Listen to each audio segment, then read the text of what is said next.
Hello everyone, welcome back to my channel. इस lecture में हम भारत के राष्ट्रपति जितने भी प्रेसिडेंट हुए भारत में हम उनको डिस्कस करने वाले हैं। तो फ्रेंड्स, यह लेक्चर मेरे द्वारा डिस्कस किया जा रहा है। My name is Vikram Khandelkar और भारतीय संविधान की लूसेंट की बुक की हमने प्लेलिस्ट बना दी है। उसमें जाके आप टॉपिक वाइज, बिल्कुल सीरीज वाइज जो लूसेंट की बुक में लिख रखा है उस हिसाब से सारे लेक्चर आसान तरीके से देख सकते हैं। यह लेक्चर को बिल्कुल ध्यान से देखना है, मैं आपको गारंटी देता हूं। यह लेक्चर देखने के बाद आप मेरे इस चैनल को सब्सक्राइब करने वाले हैं। तो फ्रेंड्स, आइए शुरू करते हैं ज्यादा देरी ना करते हुए। भारत के राष्ट्रपति, भारत के कौन कौन से राष्ट्रपति रहे हैं, उनसे क्या रिलेटेड इंपॉर्टेंट क्वेश्चन परीक्षाओं में पूछे जा सकते हैं, ये सब जानकारी मैं आपको इस लेक्चर में देने वाला हूं।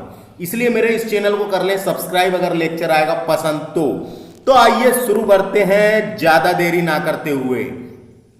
तो हम भारत के राष्ट्रपति डिस्कस कर रहे हैं। तो भारत के जो पहले राष्ट्रपति बने थे उनका नाम था डॉक्टर राजेंद्र प्रसाद। तो ये आप सब जानते होंगे कि भारत के पहले राष्ट्रपति कौन थे, डॉक्टर राजेंद्र प्रसाद। डॉक्टर राजेंद्र प्रसाद जो है ये 26/1/1950 से, देखिए 50 की बात हो रही है ना, 26/1/1950 से 13/5/1962 तक, 13/5/1962 तक भारत के राष्ट्रपति के रूप में इन्होंने कार्य किया है और ये भारत के पहले राष्ट्रपति रहे हैं। इनसे रिलेटेड क्या क्या क्वेश्चन आ सकता है फ्रेंड्स, तो मैं आपको बताता हूं। डॉक्टर राजेंद्र प्रसाद का जो जन्म है वो जीरादेही बिहार का एक गांव है, ग्राम था वहां बिहार में। तो डॉक्टर राजेंद्र प्रसाद का जन्म जीरादेही बिहार में हुआ था, जीरादेही बिहार में हुआ था। डॉक्टर राजेंद्र प्रसाद का जो जन्म है, जन्म दिवस 3 दिसंबर को आता है और 3 दिसंबर को मेधा दिवस के रूप में भी मनाया जाता है, मेधा दिवस के रूप में भी मनाया जाता है। इसके अलावा और क्वेश्चन बन सकते हैं। डॉक्टर राजेंद्र प्रसाद जो है सबसे लंबा कार्यकाल इन्हीं का रहा है। अभी तक ऐसे कौन से राष्ट्रपति जिनका सबसे लंबा कार्यकाल रहा है, तो इनका सबसे लंबा कार्यकाल रहा है 12 साल, 12 साल और 107 दिन, इतना लंबा इनका कार्यकाल रहा है। और डॉक्टर राजेंद्र प्रसाद 2 बार राष्ट्रपति बने हैं, 2 बार, 2 टर्म के लिए। ऐसे डायरेक्ट वनडे एग्जाम में क्वेश्चन आते हैं कि 2 टर्म के लिए कौन कौन बने तो डॉक्टर राजेंद्र प्रसाद 2 टर्म, कार्यकाल 5 वर्ष का होता है और कार्यकाल दूसरा कार्यकाल 10 वर्ष हो गए, तो जबकि यहाँ 12 लिखा हुआ है। तो आपको जानकारी के लिए बता दूं कि भारत में पहले आम चुनाव 1952 में हुए थे। पहले आम चुनाव भारत में, जो स्वतंत्र भारत में पहले आम चुनाव संविधान लागू होने के बाद 1952 में हुए थे। तो 52 से लेके 62 तक यानी 2 टर्म के लिए बन गई है। तो डायरेक्ट क्वेश्चन आएगा 2 टर्म। लेकिन 26 जनवरी 1950 से इनको राष्ट्रपति बना दिया गया था, है ना। तो वो वाले साल को भी गिनना है आपको, तो इसलिए तो डायरेक्ट क्वेश्चन आता है, सबसे लंबा कार्यकाल वाला पूछेंगे तो इनका ही नाम लगाना है ना। 2 बार निर्वाचित राष्ट्रपति, 2 टर्म के लिए बने हैं डॉक्टर राजेंद्र प्रसाद, है ना। क्या हुआ था, एक बार मनोनीत हुए हैं ये, जब 26 जनवरी 1950 को एक बार मनोनीत और 2 बार इन्होंने शपथ लिए हैं। 2 बार निर्वाचित बोल सकते हैं, 2 बार निर्वाचित। तो एक बार मनोनीत, 2 बार निर्वाचित। तो 2 बार जब निर्वाचित हुए तो 2 टर्म के लिए हो गया, और एक बार जो मनोनीत हुए थे 26 जनवरी 1950 को जब संविधान लागू हुआ था उसके बाद, इसलिए ऐसा है। ये एकमात्र राष्ट्रपति जिन्होंने 3 बार शपथ ली है, एकमात्र राष्ट्रपति 3 बार लिए ना, एक बार मनोनीत हुए जब, और 2 बार निर्वाचित हुए थे जब शपथ। तो ऐसे क्वेश्चन बन जा सकते हैं। जब राजेंद्र प्रसाद राष्ट्रपति के लिए खड़े हुए थे चुनाव में, तो इनके विरुद्ध या इनके सामने इनके विरुद्ध कौन प्रत्याशी थे, उनका नाम था केटी शाह। कभी क्वेश्चन आ सकता है, राजेंद्र प्रसाद के विरुद्ध अपोजिट में कौन खड़े थे, तो केटी शाह प्रत्याशी थे। केटी शाह नामक जो व्यक्ति रहे हैं। राजेंद्र प्रसाद को भारत रत्न भी मिला है फ्रेंड, 1962 में राजेंद्र प्रसाद को भारत रत्न भी दिया गया है। और इनसे रिलेटेड क्या क्वेश्चन आ सकता है, जब संविधान सभा का निर्माण हुआ तो संविधान सभा के स्थायी अध्यक्ष थे ये, स्थायी अध्यक्ष तो सच्चिदानंद सिन्हा थे ना, ये स्थायी अध्यक्ष थे संविधान सभा के। तो राजेंद्र प्रसाद के बारे में और जानकारी के लिए मैं बता दूं, इन्हीं के टाइम पे एक वो आया था, क्या बोलते हैं, अधिनियम, जिसको बोलते हैं देहज निरोधक निरोधक अधिनियम, विधेयक निरोधक अधिनियम, ये क्या था इसको जानकारी के लिए मैं आपको बता दूं, ये एक ऐसा अधिनियम था, इसके बारे में आप जानते होंगे, राजेंद्र प्रसाद के टाइम पे आया था। दहेज निषेध अधिनियम 1961 के अनुसार, 1961 में आया था, 1961 में आया था के अनुसार दहेज लेने देने या उनके लेन देन के सहयोग करने पर 5 वर्ष की कैद और 15,000 रुपए का जुर्माने का प्रावधान किया गया था। ये एक अधिनियम में साइन किए थे इन्होंने, एक कानून बनाया गया था। तो दहेज लेने देने में जो कानून लगता है अभी वर्तमान में, है ना, उसमें 5 साल की कैद और 15,000 रुपए का जुर्माना। दहेज से संबंधित किसी भी कानून को प्रभावी बनाने के लिए सरकार को अपनी पहल का कदम उठाना होगा, है ना। तो ये उठाया था इन्होंने कदम। तो दहेज विधेयक अधिनियम का भी पूछा किसने लाया था, तो राजेंद्र प्रसाद ने। और इनके अलावा यहाँ से क्या क्वेश्चन बन सकता है, तो मैंने बता दिया आपको जो जो चीज, इनका जन्म याद रख लो, 2 बार निर्वाचित हुए हैं, यानी 10 साल के लिए बने थे। ये एकमात्र राष्ट्रपति थे जो 2 टर्म के लिए भारत के राष्ट्रपति निर्वाचित हुए, अभी तक ऐसा कोई भी नहीं हुआ है ना। तो ये समझ में आ गया। अब बात करते हैं हम आगे, अब बात करते हैं दूसरे नंबर के जो राष्ट्रपति बने थे, उनका नाम था डॉक्टर सर्वपल्ली राधाकृष्णन। डॉक्टर सर्वपल्ली राधाकृष्णन, ये 1962 से लेकर 1967 तक, यानी 5 साल तक के राष्ट्रपति रहे।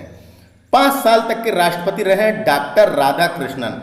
डॉक्टर राधाकृष्णन का जन्म 5 सितंबर 1888 को हुआ था।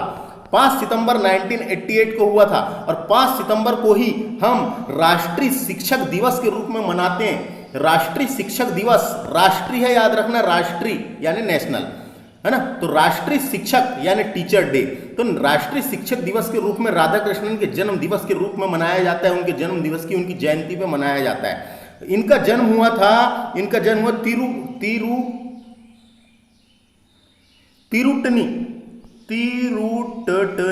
तिरुटनी तमिलनाडु में है, वहां तमिलनाडु के थे, तमिलनाडु में हुआ था इनका जन्म। इनके अलावा और क्या क्या क्वेश्चन बन सकते हैं यहाँ से, तो इनको भारत रत्न भी दिया गया है डॉक्टर राधाकृष्णन को। इनको भारत रत्न 1954 में, भारत रत्न की जिस साल स्थापना हुई थी उसी साल इनको भारत रत्न मिला है। तो भारत रत्न प्राप्त करने वाले पहले व्यक्ति कौन थे, डॉक्टर राधाकृष्णन, डॉक्टर राधाकृष्णन। इसके अलावा इनकी कार्यकाल के टाइम की बात है, डॉक्टर राधाकृष्णन के टाइम जब राष्ट्रपति थे, इनके कार्यकाल में भारत चीन युद्ध भी हुआ था। भारत चीन युद्ध 1962 में, भारत चीन युद्ध और भारत पाक युद्ध, पाकिस्तान के साथ जब 1965 में, तो 62 और 65 ये दोनों युद्ध इनके कार्यकाल में हुए हैं। तो इनको भी याद रखना है आपको, है ना। तो भारत चीन युद्ध हुआ था 1962 में, भारत पाक युद्ध हुआ था 1965 में। तो ये जानकारी के लिए मैं यहाँ से आपको एक्स्ट्रा चीजें बताया, तो आपको याद रखना है। तो सेकंड नंबर के राष्ट्रपति कौन थे, डॉक्टर सर्वपल्ली राधाकृष्णन, डॉक्टर सर्वपल्ली राधाकृष्णन। अब बात करेंगे तीसरे नंबर के राष्ट्रपति।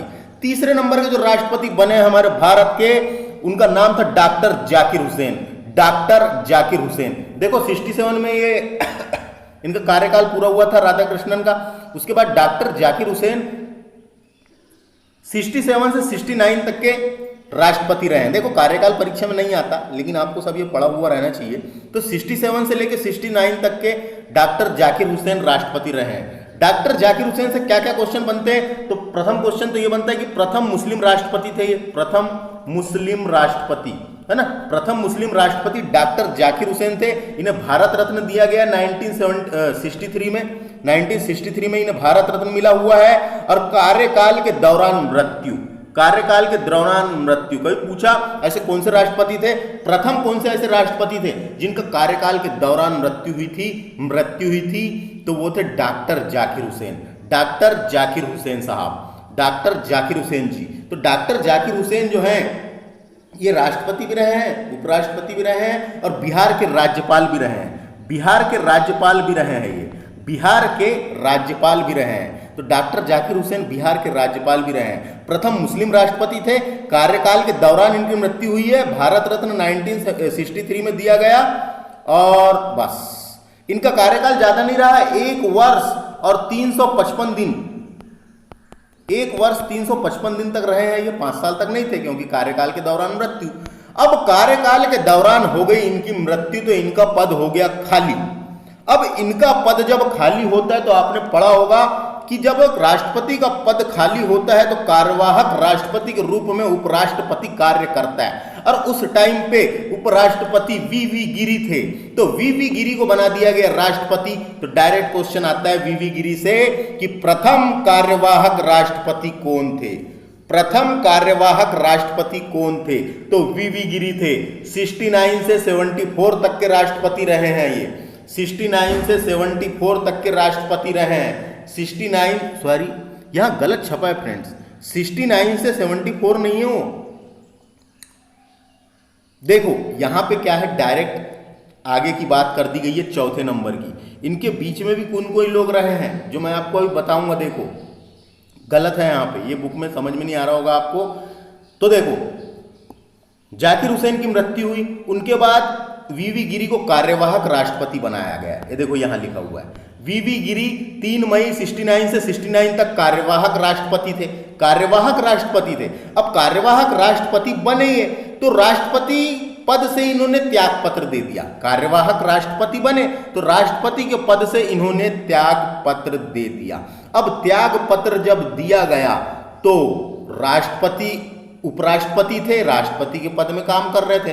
अब जब राष्ट्रपति नहीं है, उपराष्ट्रपति नहीं है, तो सर्वोच्च न्यायालय का मुख्य न्यायाधीश जो होते हैं वो राष्ट्रपति के रूप में कार्य करते हैं। अब उस टाइम पे सर्वोच्च न्यायालय के मुख्य न्यायाधीश थे मोहम्मद हिदायतुल्ला। देखो यहां लिखा हुआ है मोहम्मद हिदायतुल्ला, न्यायमूर्ति मोहम्मद हिदायतुल्ला 20 जुलाई 1969 से 24 अगस्त 1969 तक राष्ट्रपति कार्यवाहक राष्ट्रपति के रूप में कार्य किए।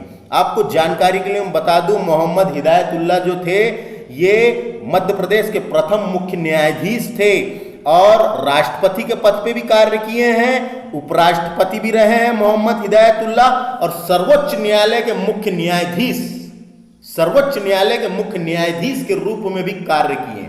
तो अब आपको समझ में आया, जाकिर हुसैन की मृत्यु हुई, वीवी गिरी कार्यवाहक राष्ट्रपति बने, काहे कि उपराष्ट्रपति थे। अब वीवी गिरी ने दे दिया इस्तीफा, तो फिर सर्वोच्च न्यायालय के जो मुख्य न्यायाधीश थे मोहम्मद हिदायतुल्ला वो बने राष्ट्रपति, वो बने राष्ट्रपति कार्यवाहक। तो देखो ये समझ में आया आपको।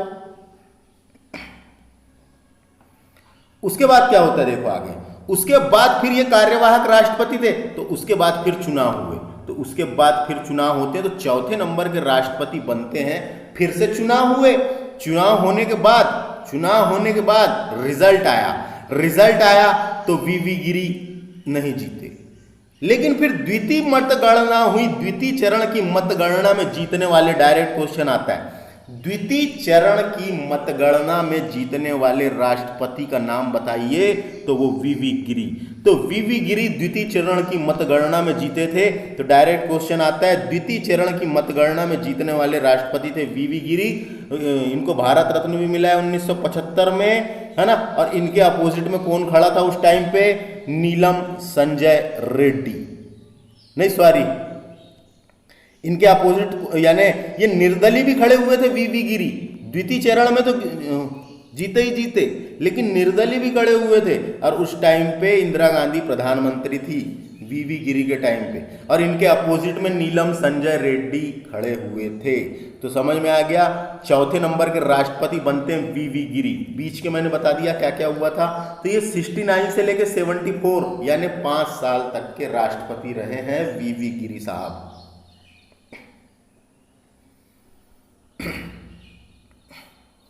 चौथे नंबर के राष्ट्रपति रहे वीवी गिरी, है ना, 69 से लेके 74 तक। अब 5 साल इनका टर्म पूरा होता है, उसके बाद फिर कार्यकाल आता है। तो उसके बाद 5वें नंबर के जो राष्ट्रपति बने थे उनका नाम था फखरुद्दीन अली अहमद। फखरुद्दीन अली अहमद ये 74 से लेके 77 तक के राष्ट्रपति थे। 74 से लेके 77 तक के राष्ट्रपति थे। फखरुद्दीन अली अहमद से क्या क्या क्वेश्चन आ सकता है कि ये द्वितीय मुस्लिम राष्ट्रपति थे। पहले तो हमने पढ़ लिया जाकिर हुसैन थे, द्वितीय मुस्लिम राष्ट्रपति थे। कार्यकाल के दौरान इनकी भी मृत्यु हो गई, तो कार्यकाल के दौरान इनकी भी मृत्यु होती है ना। और इनके टाइम पे एक बहुत ही इंपॉर्टेंट चीज हुआ था, अनुच्छेद 352 का प्रयोग करके इंदिरा गांधी ने राष्ट्रीय आपातकाल घोषित कर दिया था। राष्ट्रीय आपातकाल घोषित कर दिया था इन्हीं के टाइम पे। 25 जून 1975 से लेके 21 मार्च 1977 तक के राष्ट्रीय आपातकाल लगा रहा है भारत में आंतरिक अशांति के समय। उसको आंतरिक अशांति का काल भी कहते हैं। तो डायरेक्ट क्वेश्चन आ सकता है, कभी इंदिरा गांधी ने लगाई थी, तो इंदिरा गांधी ने जब राष्ट्रीय आपातकाल लगाई थी, आंतरिक अशांति लगाई थी, उस समय राष्ट्रपति कौन थे? तो फखरुद्दीन अली अहमद राष्ट्रपति थे उस टाइम पे, है ना। अब इनकी हो गई कार्यकाल के दौरान मृत्यु, राष्ट्रपति का पद हो गया फिर से खाली, राष्ट्रपति का पद हो गया फिर से खाली। अब वहां बैठेगा कौन? उपराष्ट्रपति। तो उस टाइम पे उपराष्ट्रपति थे बीडी जाति।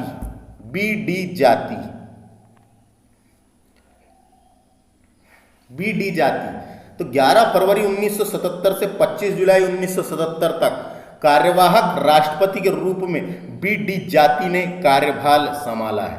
तो 77 के बाद देखो, 77 से 77 तक ही कार्यवाहक राष्ट्रपति रहे हैं बीडी जाति।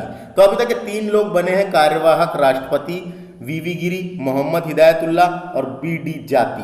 अब बीडी जाति के बाद क्या होता है? फिर चुनाव हुए, उसके बाद 6ठे नंबर के राष्ट्रपति बनते हैं नीलम संजय रेड्डी। 1977 से 1982 तक के ये भारत के राष्ट्रपति थे, नीलम संजय रेड्डी। अब नीलम संजय रेड्डी से क्या क्या क्वेश्चन बन सकते हैं? तो नीलम संजय रेड्डी से क्वेश्चन बनेगा, आपको याद रखना है, निर्विरोध राष्ट्रपति जीते हैं ये, निर्विरोध राष्ट्रपति। प्रथम निर्विरोध राष्ट्रपति कौन थे पूछेगा? नीलम संजय रेड्डी।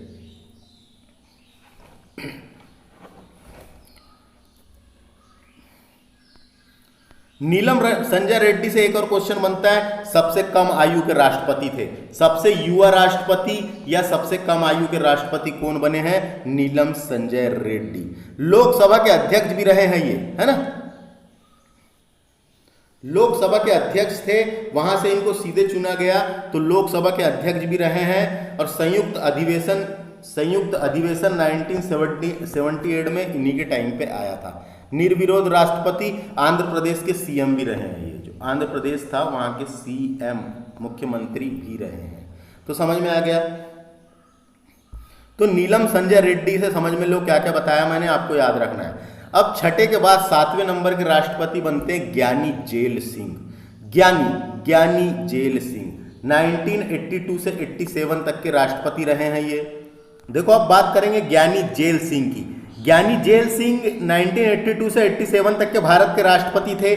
ज्ञानी जेल सिंह से क्वेश्चन आता है, ये ज्ञानी थे यानी कि कम पढ़े लिखे राष्ट्रपति। कभी पूछा जाएगा प्रथम सिख राष्ट्रपति कौन थे? प्रथम सिख राष्ट्रपति कौन थे? ज्ञानी जेल सिंह। दूसरा क्वेश्चन बन सकता है यहां से, सबसे कम पढ़े लिखे राष्ट्रपति कौन थे? सबसे कम पढ़े लिखे यानी सबसे कम पढ़े लिखे कौन थे? तो ज्ञानी जेल सिंह सबसे कम पढ़े लिखे राष्ट्रपति थे। इनकी समाधि स्थल जो है, ज्ञानी जेल सिंह की समाधि स्थल को एकता स्थल कहते हैं, एकता स्थल कहते हैं। ज्ञानी जेल सिंह जो थे ये भारत के 7वें नंबर के राष्ट्रपति थे और ये ऐसे राष्ट्रपति थे जिन्होंने अनुच्छेद 111 का प्रयोग करते हुए, अनुच्छेद 111 का प्रयोग करते हुए जेपी वीटो का प्रयोग भी किया था। जेपी वीटो जिसे पॉकेट वीटो के नाम से भी जाना जाता है। जेपी वीटो का मतलब होता है राष्ट्रपति के पास एक ऐसी पावर होती है जो उनके पास कोई अधिनियम या विधेयक या कानून आता है तो वो अपने पावर का यूज करके उस पर ध्यान ही नहीं देते, जवाब ही नहीं देते, साइन ही नहीं करते, है ना। तो जिसको जो बनता है कर लो, वो साइन ही नहीं करते। तो वही वाला का प्रयोग किया था इन्होंने। तो आपको याद रखना है ज्ञानी जेल सिंह जो सबसे कम पढ़े लिखे राष्ट्रपति थे, उन्होंने जेपी वीटो का प्रयोग किया था।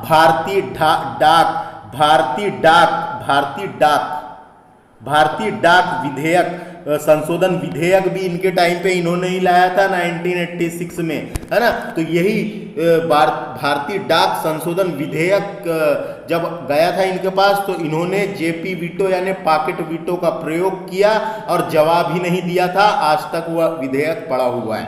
है ना। तो ये ऐसे डायरेक्ट क्वेश्चन आ जाते हैं। जेपी वीटो का प्रयोग किसने किया था? सबसे कम पढ़े लिखे राष्ट्रपति कौन थे? भारतीय डाक विधेयक संशोधन विधेयक 1986 किसके टाइम पे आया? ज्ञानी जेल सिंह के टाइम पे।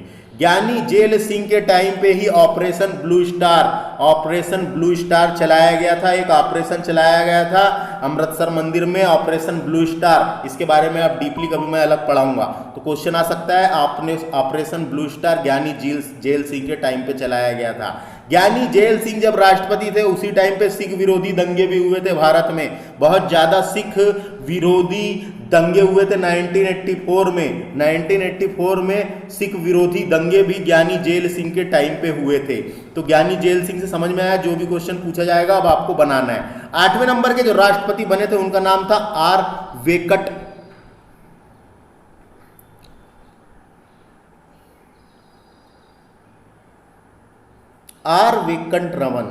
वेंकटरमन। आर का मतलब है यहां पे रामास्वामी। तो हम बात कर रहे थे आर वेंकटरमन, इनका पूरा नाम था रामास्वामी वेंकटरमन। ये उपराष्ट्रपति भी रहे हैं भारत के। और रूस देश है, रूस देश ने इन्हें भूमि पुरस्कार से नवाजा है। भूमि पुरस्कार से नवाजा, कभी क्वेश्चन आ सकता है। आर वेंकटरमन को भूमि पुरस्कार दिया गया है, रूस ने दिया है ना। और आर वेंकटरमन जो है ये सबसे अधिक उम्र के राष्ट्रपति थे, 77 साल में बने थे। तो सबसे अधिक उम्र में बनने वाले राष्ट्रपति कौन थे? तो यही थे। सबसे ज्यादा उम्र के राष्ट्रपति 77 साल में बने थे। और इन्हीं के टाइम पे 61वां संविधान संशोधन हुआ था। इन्हीं के टाइम पे 61वां संविधान संशोधन, राजीव गांधी मुख्यमंत्री थे, राजीव गांधी प्रधानमंत्री थे। तो इन्हीं के टाइम पे 61वां संविधान संशोधन हुआ था, राजीव गांधी प्रधानमंत्री थे। और संविधान संशोधन जिसमें 21 वर्ष वोट देने की मतदान की आयु 21 वर्ष से घटाकर 18 वर्ष कर दी गई थी, है ना। तो ये याद रखना है। आर वेंकटरमन, रामास्वामी वेंकटरमन 87 से लेके 92 तक के भारत के राष्ट्रपति रहे हैं, 8वें नंबर के।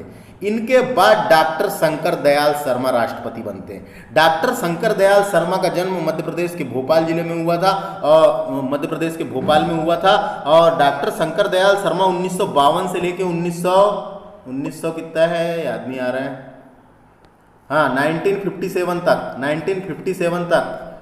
56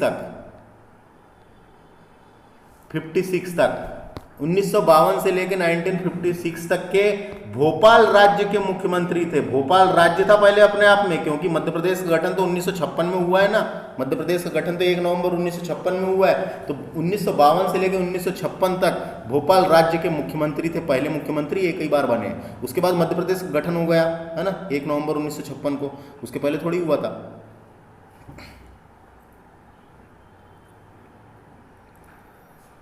तो ऐसा हुआ था, याद रखना है। भोपाल के सांसद भी रहे हैं ये। राष्ट्रपति और उपराष्ट्रपति के पद में भी काम किए हैं इन्होंने, है ना। और 3 राज्यों के राज्यपाल भी रह चुके हैं। 3 राज्यों के राज्यपाल भी रहे हैं। आंध्र प्रदेश, पंजाब, महाराष्ट्र, 3 राज्यों के राज्यपाल भी रह चुके हैं ये। 73वां और 74वां संविधान संशोधन इन्हीं के टाइम पे हुआ था। 4 प्रधानमंत्रियों के साथ काम करे हैं ये ऐसे राष्ट्रपति थे, 4 प्रधानमंत्रियों के साथ काम करे हैं। और भारत के 90 राष्ट्रपति और 8वें उपराष्ट्रपति थे। 8वें उपराष्ट्रपति थे और 90 राष्ट्रपति बने। पहले उपराष्ट्रपति थे, बाद में राष्ट्रपति बने। तो शंकर दयाल शर्मा 1992 से 1997 तक के भारत के राष्ट्रपति रहे। 1992 से 1997 तक के भारत के राष्ट्रपति रहे हैं। तो समझ में आ गया। इनसे जो भी क्वेश्चन बनेंगे अब बना लेना है आपको। अब बात करते हैं के.आर. नारायण की। के.आर. नारायण। तो अब बात करते हैं के.आर. नारायणन की। के.आर. नारायण 97 से 2002 तक के भारत के राष्ट्रपति रहे हैं। ये भारत के प्रथम दलित राष्ट्रपति रहे हैं। भारत के प्रथम दलित राष्ट्रपति, है ना। पूछा जा सकता है भारत के प्रथम दलित राष्ट्रपति कौन थे? KR नारायण। राष्ट्रपति बनने से पूर्व या कई देशों के उच्चायुक्त या राजदूत भी रहे हैं। ये राष्ट्रपति बनने के पहले कई देशों के उच्चायुक्त या राजदूत भी रहे हैं। और इन्हीं के टाइम पे पोटा एक्ट आया था। पोटा एक्ट इन्हीं के टाइम पे 2002 में पारित किया गया था। पोटा एक्ट है ना, जो आतंकवादी निरोध अधिनियम, इन्हीं के टाइम पे पारित किया गया था, KR नारायण के टाइम पे। इनके बाद 11वें नंबर के जो राष्ट्रपति बनते इन्हें कौन नहीं जानता? Missile man of India doctor APJ Abdul Kalam.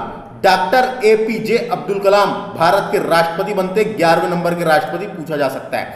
11वें number के राष्ट्रपति थे डॉक्टर APJ अब्दुल कलाम जी। इनका पूरा नाम भी परीक्षा में पूछा जा सकता है। ए का मतलब होता है अबुल, P का मतलब है फकीर, अबुल फकीर जैनुल आबदीन, ऐसा लिखेंगे इसको, जैनुल आबदीन। तो इनका पूरा नाम भी आता है पेपर में, Abul Pakir Jainulabdeen Abdul Kalam.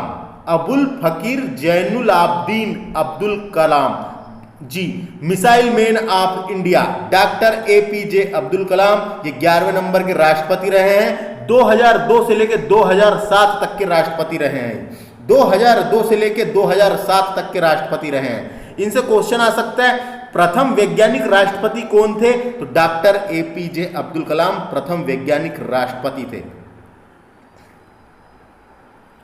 Doctor APJ Abdul कलाम का जन्म 1 अक्टूबर 1931 को हुआ था।